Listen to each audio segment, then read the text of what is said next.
대부분의 사람들은 중립에 서는 것을 좋아합니다.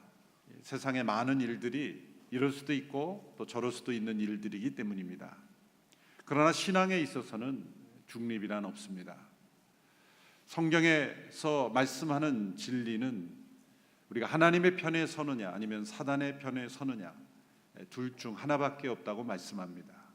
선과 악, 옳고 그름, 하나님과 사탄, 진리냐 거짓이냐, 이 둘 중 하나의 길밖에 우리에게는 주어져 있지 않습니다. 우리는 이 피할 수 없는 싸움, 이 싸움을 싸워야 하는 그리스도의 전사입니다. 진정한 그리스도인이 되려면 우리는 전사가 되어야 합니다. 하나님께서 우리의 도움이 필요하셔서 우리를 군사로 부르신 것이 아닙니다. 하나님은 이미 사단을 정복하셨고 그 승리를 우리에게 선물로 주셨습니다. 그럼에도 불구하고 여전히 거짓에 속아 있는 이 자유의지를 가진 인간들이 계속해서 사단의 편에 서 있기 때문입니다. 이 자유의지를 가진 인간이기 때문에 하나님께서 우리를 기계적으로 변화시킬 수가 없는 것이죠. 자유의지를 가진 인격적인 존재, 바로 우리들, 먼저 변화된 우리들을, 진리가 무엇인지를 깨닫고 거짓이 무엇인지를 분별한 이 하나님의 사람들을 통해서 또 다른 영혼들에게, 아직도 거짓에 사로잡혀 있는 사람들에게 복음을 전하고 그들을 구원하는 길로서 하나님께서는 이 세상을 변화시켜 가기를 원하신 것입니다. 하나님께서는 우리가 승리할 수 있는 모든 준비를 다 해주셨습니다. 그것이 하나님의 전신갑주라 말씀했죠. 그것은 예수 그리스도로 옷 입는 것입니다. 진리의 허리띠, 의의 가슴바디, 평안의 복음의 신, 믿음의 방패, 구원의 투구, 모든 것들은 다 예수 그리스도를 통해 주어진 은혜의 선물들입니다. 이 모든 것들을 우리가 경험하고 체험하고 복음 안에 살아갈 때 우리가 영적 승리를 경험할 수 있는 것이죠. 오늘은 성령의 검이라는 하나님께서 우리에게 주시는 승리의 무기들을 함께 살펴볼 차례입니다. 성령의 검. 이 성령의 검이라고 했으니 성령님께서 준비하시고 성령님께서 사용하시고 성령님께서 우리에게 주시는 무기라는 것을 우리에게 말씀하고 있습니다. 앞서 살펴본 이 모든 그 전신갑주의 내용들은 대개 방어용 무기들이었죠. 허리띠, 방패, 투구, 가슴바디. 그러나 성령의 검이라고 했으니 이것은 방어와 공격을 동시에 할 수 있는 공격용 무기라는 것을 우리에게 알려주고 있습니다. 전쟁에 있어서 방어만 한다는 것은 있을 수가 없는 일이죠. 공격해야 합니다. 가만히 서 있는 것이 승리가 아닙니다. 정복하여 적을 무찌르고 승리를 우리는 누려야 하는 것입니다. 이 영적 승리를 위해서 우리에게 주신 이 성령의 검, 오늘 우리의 대장 되신 예수 그리스도께서는 이 성령의 검을 가지라, 성령의 검을 너희가 취하라, 성령의 검을 너희가 사용할 수 있는 능력을 개발하라, 성령의 검을 늘 차고 그것으로 승리하라 말씀했습니다. 이 성령의 검이라고 할 때 이 단어는 단검을 의미합니다. 긴 칼이 아니라 단검. 로마 군사들은 긴 창과 긴 칼만 사용한 것이 아니라 자신의 허리춤에 차고 있는 이 단검을 통해서 가까이 공격해오는 적들과 싸워 이길 수 있도록 준비하였던 것이죠. 또 어느 나라 어느 군사든 마찬가지고 군인들에게는 다 단검이 지급됩니다. 소위 백병전이라고 하죠. 적들과 가까이 맞서 싸우는 그 싸움에서는 반드시 싸워 이길 수 있는 검이 필요한 것이죠. 영적 전쟁은 백병전과 같습니다. 매일매일 기습적으로 우리 가장 가까이 공격해오는 그 적들을 우리가 싸워 이기기 위해서는 이 단검, 우리 자유자재로 우리가 사용할 수 있는 그런 검이 필요하다는 것을 말씀하고 있습니다. 그런데 이 성령의 검이라고 할 때 이것은 성령님께서 사용하시는 검, 내 마음대로 내 생각대로 사용하는 검이 아니라 성령의 검이라고 하셨을 때 성령님께서 사용하시고 성령님께서 역사하시는 검이라는 뜻이죠. 성령님은 어떤 분이십니까? 성령님은 비둘기같이 온유하신 분이에요. 비둘기같이 평화로운 분이죠. 기름같이 부드러운 분입니다. 바람처럼 시원하신 분입니다. 또한 아침 이슬처럼 조용하신 분이기도 합니다. 이것은 이 성령님의 위로와 평화의 영으로서의 성령님을 상징하는 표현들이죠. 그러나 또 다른 표현들이 있습니다. 성령님은 불같이 임하셔서 우리를 태우시는 분, 또한 오늘 말씀처럼 성령의 검, 칼처럼 예리하게 우리를 찌르시는 분이시기도 한 겁니다. 이것은 성령님께서 우리를 책망하시고 또한 우리 죄를 심판하시는 심판의 영이기도 하심을 우리에게 설명하신 것이죠. 예수님께서 이제 떠나시면서 제자들에게 성령님을 소개하셨습니다. 보혜사라는 그런 단어로 설명하셨지만 한자어로 이 보혜사라는 단어가 성령님을 번역한 단어로서는 참 최고의 번역이라고 생각을 합니다. 헬라어로 파라클레토스, 그것은 곁에 늘 있도록 부르심을 받은 분, 그런 번역이죠.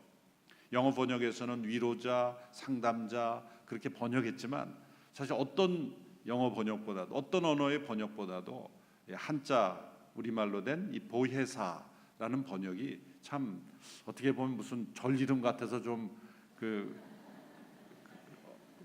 처음 읽는 분들은 거부감이 있을 수도 있겠지만 그 한자의 뜻으로 보면 아주 정확한, 늘 함께 있어서 보호해 주시고 은혜를 베풀어 주시는 분이다. 그런 번역은 참 좋은 번역이라고 생각을 합니다.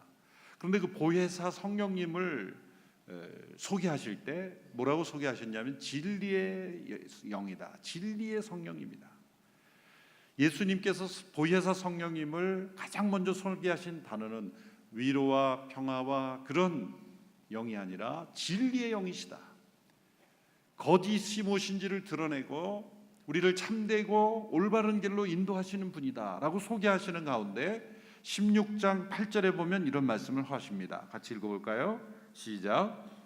보혜사가 오시면 죄에 대해, 의에 대해, 심판에 대해 세상을 책망하실 것이다. 죄에 대하여 책망하신다는 거죠. 책망하실 뿐만 아니라 불처럼 심판하시는 영이십니다. 성령님께서 사용하시는 이 검은 사람의 마음을 찌르되 그 마음 안에 있는 죄를 책망하시고 죄를 심판하시는 거예요. 성령님은 심판의 영으로 오셨어요. 성령님은 하나님을 떠난 세상을 책망하시고 세상 속에 있는 죄를 심판하시는 영이신 것입니다.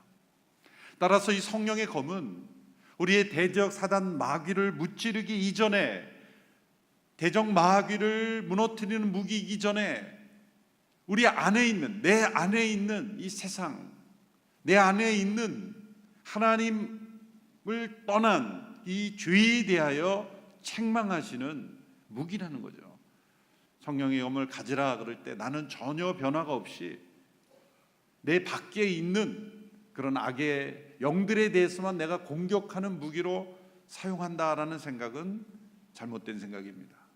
성령의 검을 가지라고 할 때는 성령님께서는 먼저 나를 공격하는 대적을 공격하기 이전에 내 안에 있는 죄를 수술하시는 거예요.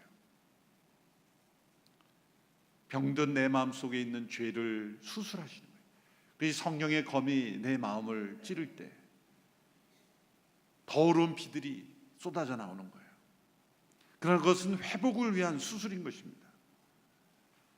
내 마음속에 있는 죄를 불태우시고 육체는 그대로 두신 채로 우리의 마음에 있는 죄를 수술하시는 칼로서 성령의 검이 사용되는 것입니다. 스펄전 목사님은 말하기를 이 성령의 검은 두 날이 서 있는데 한쪽 날로는 죄에 대한 우리의 애착을 치고 또 다른 날로는 자기 의에 빠진 교만을 치신다 라고 말씀하셨습니다. 영적 전쟁에 있어서 우리가 성령의 검을 가지라 말씀하시는 것은 성령님께서 나를 수술하신다는 거예요. 내 안에 있는 죄를 제거하시는 이 영적 수술을 성령님께서 해주신다는 거예요. 이 성령의 수술대 위에 우리 자신을 올리라는 것이죠. 이 성령의 검은 하나님의 말씀이라고 하셨습니다. 하나님의 말씀이 성령님 자신이 만드셨기에 성령의 검이 되는 것이죠. 디모데후서 3장 16절에서는 모든 성경은 하나님의 감동으로 된 것이라 말씀했습니다. 또 베드로후서 1장 21절에도 성령의 감동하심을 받은 사람들이 하나님께 받아 말한 것이라고 말씀하셨습니다. 이것을 그대로 직역하면 그들은 강한 바람에 의해서 운반되듯이 성령에 의해 운반된 것이다. 하나님의 모든 말씀이 하나님의 마음에 있는 그 하나님의 뜻을 우리에게 전달해 주는 강한 바람이 그것을 모아오듯이 성령에 의하여 우리에게 주어진 것이다. 성령님께서는 우리가 깨닫지 못하는 삼위일체 하나님의 그 깊은 뜻과 하나님의 계획과 하나님의 성품을 우리에게 나타내 주셨습니다. 고린도전서 2장 10절의 말씀을 같이 읽어보겠습니다. 시작. 하나님께서는 성령을 통해 이것을 우리에게 깨달아 알게 해 주셨습니다. 성령께서는 모든 것, 곧 하나님의 깊은 것들까지도 자세히 살피시는 분입니다. 성령님께서 이 하나님의 말씀을 우리에게 기록으로 남겨주신 까닭은 이 하나님의 깊은 것들, 우리가 다 이해할 수 없고 우리가 다 측량할 수 없는 하나님의 계획과 하나님의 깊은 뜻을 우리에게 드러내 주시게 기록하셨습니다. 동시에 성령님께서 이 하나님의 말씀을 우리에게 기록해 주신 것은 우리 마음 안에 있는 우리 자신의 깊은 죄들을 드러내시기 위함입니다. 하나님의 깊은 것까지 살피시는 분이 우리의 깊은 것을 살피지 않으시겠습니까? 히브리서 4장 12절 13절의 말씀을 같이 읽겠습니다. 시작. 하나님의 말씀은 살아있고 힘이 있으며 양날선 어떤 칼보다도 더 예리해 혼과 영과 관절과 골수를 찔러 쪼개기까지 하며 마음의 생각과 의도를 분별해냅니다. 그러므로 어떤 피조물이라도 하나님 앞에 숨을 수 없고 오히려 모든 것은 우리에게서 진술을 받으실 그분의 눈앞에 벌거벗은 채 드러나 있습니다. 하나님의 말씀이 성령의 검이라는 말씀을 연결시키는 말씀이죠. 어떤 칼보다도 더 예리한, 그래서 혼과 영과 골수를 찔러 쪼개게 해요. 그것은 바로 우리 사람을 의미하는 것이죠. 악한 영을 대적하는 무기이기 전에 모든 사람들, 혼과 영과 관절과 골수까지 찔러 쪼갠다. 이것은 우리 육체를 찔러 쪼갠다는 말이 아니라 그만큼 우리의 영혼을 깊이 파헤치신다는 거예요. 목표는 뭡니까? 우리의 마음과 생각과 그 의도, 그 모든 것들을 분별하여 성령님은 하나님의 말씀을 통해서 우리를 드러내는 거예요. 숨을 수 없고 감출 수 없는 하나님의 눈앞에 벌거벗은 것처럼 우리를 드러나게 하시는 거예요. 그래서 하나님의 말씀을 우리가 계속해서 읽고 묵상해 갈 때 우리는 두 가지가 드러나는 거예요. 첫 번째는 하나님의 깊은 뜻이 드러나는 거예요. 동시에 우리 자신의 깊은 상태가 드러나는 거예요. 성경을 잘못 읽는 사람들은 성경을 통해 세상만 보려는 거예요.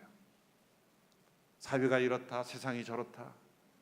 하나님의 깊은 뜻과 자신의 깊은 상태는 보지 못한 채 이것을 다른 사람에게만 적용하려고 할 때 성경은 잘못 사용될 위험이 많은 거죠. 성경의 1차적 목적은 하나님의 깊은 뜻과 우리의 깊은 상태를 나 자신도 몰랐던 나의 모습을 드러내시는 하나님의 역사로 사용되는 거예요. 하나님의 말씀이 성령의 검이라고 말씀하실 때는 바로 이 히브리서 4장 10절 13절에 나타난 대로 내 안에 숨어있는, 너무나 오랫동안 죄 가운데 거했기 때문에 인간의 어떤 지식, 판단, 자기 의식으로도 깨닫지 못하는 우리의 마음 깊숙한 곳에 숨어 있는 그런 죄의 모습들을 하나님의 말씀은 드러내시는 거예요.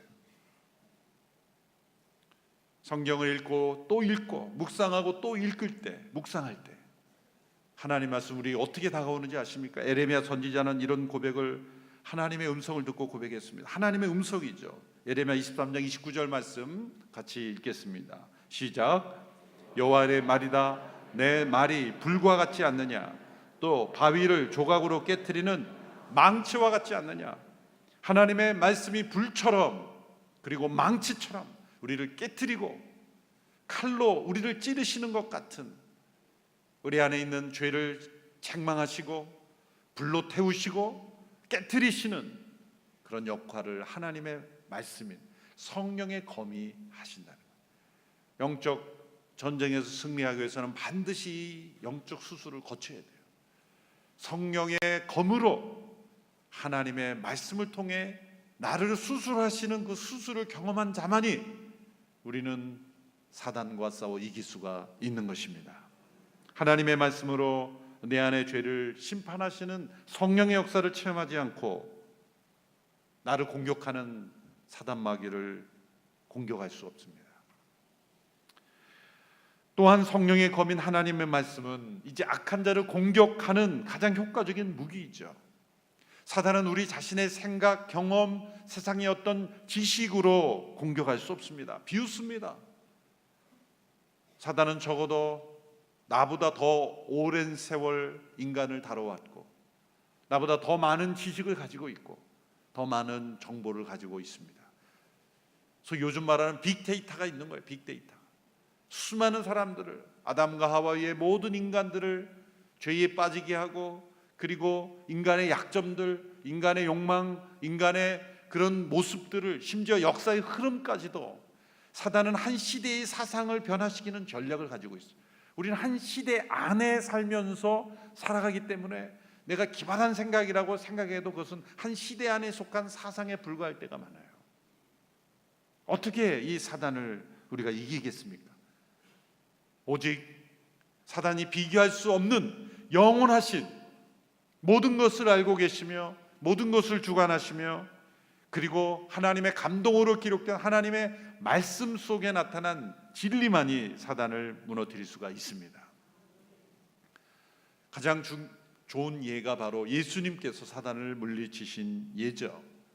예수님께서 광야에서 공격을 받으실 때 이 사단을 이기신 무기는 바로 하나님의 말씀, 성령의 검이었습니다.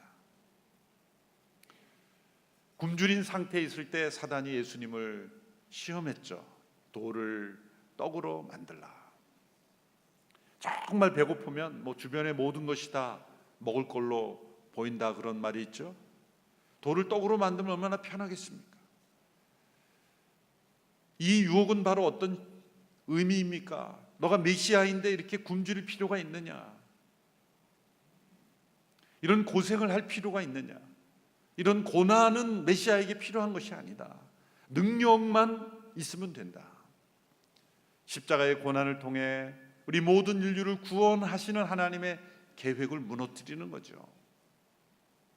자신을 위해 능력을 발휘하고 자신의 필요만을 위해서 하나님의 능력을 사용하도록 만듦으로써 하나님과의 관계를 떼어놓으려는 것이죠. 예수님은 말씀으로, 신명기의 말씀으로 대응하실 뿐만 아니라 공격하셨어요. 사람이 떡으로만 살 것이 아니라 하나님의 입으로 나오는 모든 말씀으로 살 것이니라. 진정한 생명은 육신의 생명이 아니라 하나님과 교통하는 영적 생명이다 말씀하셨죠.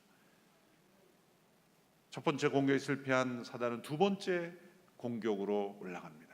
예루살렘 성전 꼭대기로 예수님을 데리고 가서 이 성전 꼭대기에서 뛰어내리면 시편 91편에 보니까 천사가 그 발을 보호하여 상하지 않게 한다는 말씀이 있던데 그대로 한번 해봐라.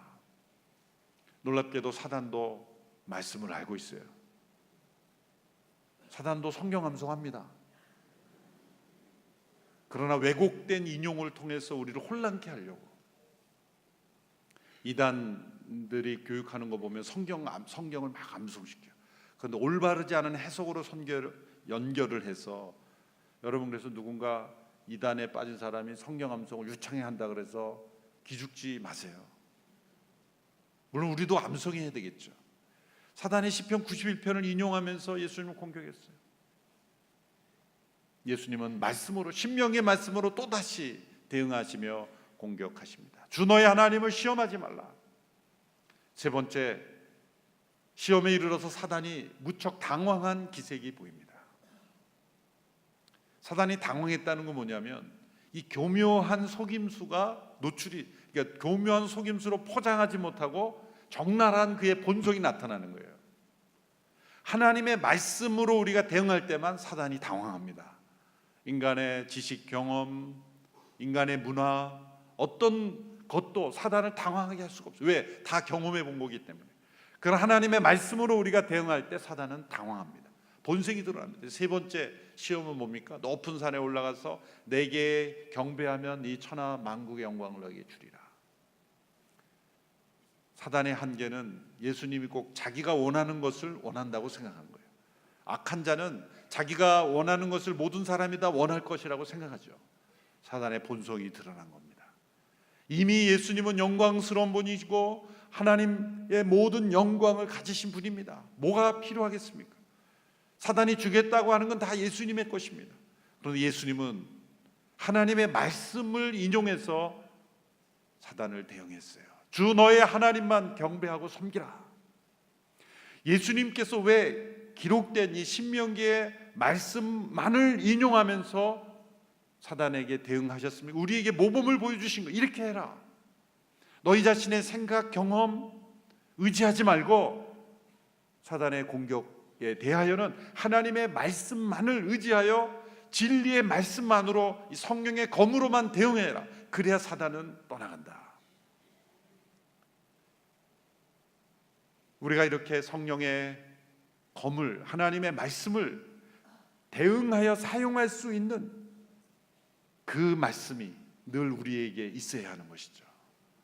성경 말씀이 우리가 매일매일 공부하고 읽고 묵상할 때 어떤 공격이든지 대응하며 공격할 수 있는 그런 성령의 검으로 우리의 마음속에, 마음의 칼집에 늘 꽂혀 있어야 하는 것이에요. 어떤 상황에 처하든지 간에 매일매일 우리의 순간 속에 떠오르는 말씀이 있어야 합니다. 어떤 유혹에 부딪혔을 때, 어떤 공격에, 어떤 시련 속에, 어떤 고난 속에, 이해할 수 없는 그런 상황 속에 처할 때 떠오르는 하나님의 말씀이 없을 때는 우리가 적의 공격에 무너질 수가 있습니다. 늘 하나님의 말씀이 이렇게 우리의 마음속에 떠오르고 그 말씀으로 대응하는, 그러니까 예수님께서 신명기의 말씀을 깊이 이해하고 있었다는 거예요.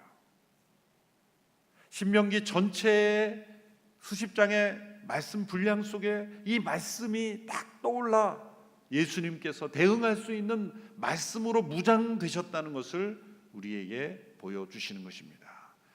예수님께서 사단아 물러가라 라고 쫓아버릴 수도 있으셨지만 이런 과정을 통해서 우리에게 이렇게 대응하는 것이다 라고 우리에게 설명해 주신 거예요. 예수님께서 이렇게 사단을 이기신 과정을 통해 우리가 깨달을 수 있는 것은 무엇입니까? 우리가 이 예수님처럼 성령의 검을 사용하여 승리하기 위해서는 성령님과 살아있는 관계를 맺고 있어야 한다는 것이죠. 성령의 검은 우리 마음대로 쓰는 게 아니에요. 성령의 검으로 하나님의 말씀이 역사되기 위해서는 늘 성령님과 살아있는 관계를 맺어야 되는 거예요. 그런데 그것이 무엇을 통해서? 하나님의 말씀을 통해서 성령님과 살아있는 관계를 맺고 있어야 돼요. 여기에서 성경 연구 혹은 성경 공부의 목표가 여기에 나오는 거예요. 그것이 통독이건 묵상이건 암송이건 연구이건 간에 모든 종류의 성경 공부는 그 목표는 성경의 저자이신 성령님과 친밀한 교제 속에 들어가는 거예요. 성경 연구가 내 머릿속에 지식을 채우는 것으로, 지적 즐거움을 채우는 것으로 나아가면 교만해질 수밖에 없는 거예요. 말씀을 읽고 묵상할 때마다, 연구할 때마다 나는 성령님과 더 친밀해졌는가? 이 각도로 우리가 살펴보아야 돼요. 이 말씀과 성령은 하나가 되어야 되는 거예요. 말씀과 성령을 분리시킨 모습이 역사 속에 많이 나타나요. 말씀이 없는 성령님의 역사하심을 추구할 때 신비주의에 빠지죠. 어떤 내적인 빛, 내적인 조명만을 신비주의에 빠질 수밖에 없어요. 또 성령님의 역사가 없는 말씀만을 추구할 때는 기계적으로, 문자적으로, 지식적으로 성령을 이해하려고 할 때 생명 없는 종교적 생활에 치우칠 수가 많은 거예요. 말씀과 성령이 하나가 되는, 말씀을 열고 할 때는 성령님의 임재를 더 구하고, 성령님 안에서 우리가 친밀해질 때는 하나님의 말씀, 성령의 검, 곧 하나님의 말씀으로 돌아가는 그런 일들이 끊임없이 일어나갈 때 성령의 검, 하나님의 말씀을 우리가 언제든지 사용할 수 있는 그런 능력이 우리에게 주어짐을 믿습니다. 그래서 하나님의 말씀을 늘 마음에 새기고 묵상하고 암송하고 적용하고 매일매일 우리는 이 성령의 검 하나님의 말씀을 마음의 칼집에 꽂아야 되는 거예요.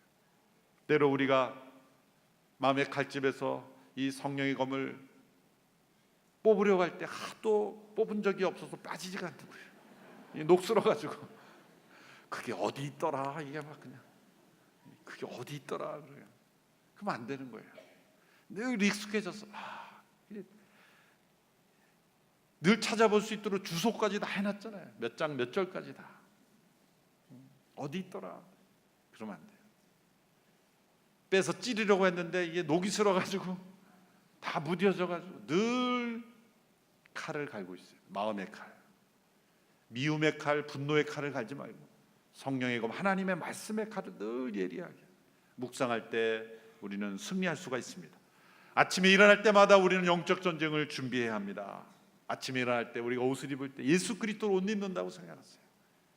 진리의 허리띠를 차고 의의 가슴바디를 붙이고 신을 신을 때 평안의 복음의 신을 신고 믿음의 방패를 가지고 구원의 투구를 쓰고 그리고 보이지 않지만 우리의 마음의 칼집에 성령의 검 하나님의 말씀을 지니고 오늘 아침 오늘 새벽 받은 이 말씀의 검을 가지고 세상을 향하여 나갈 때 우리는 영적 승리를 경험하게 되기를 줄로 믿습니다.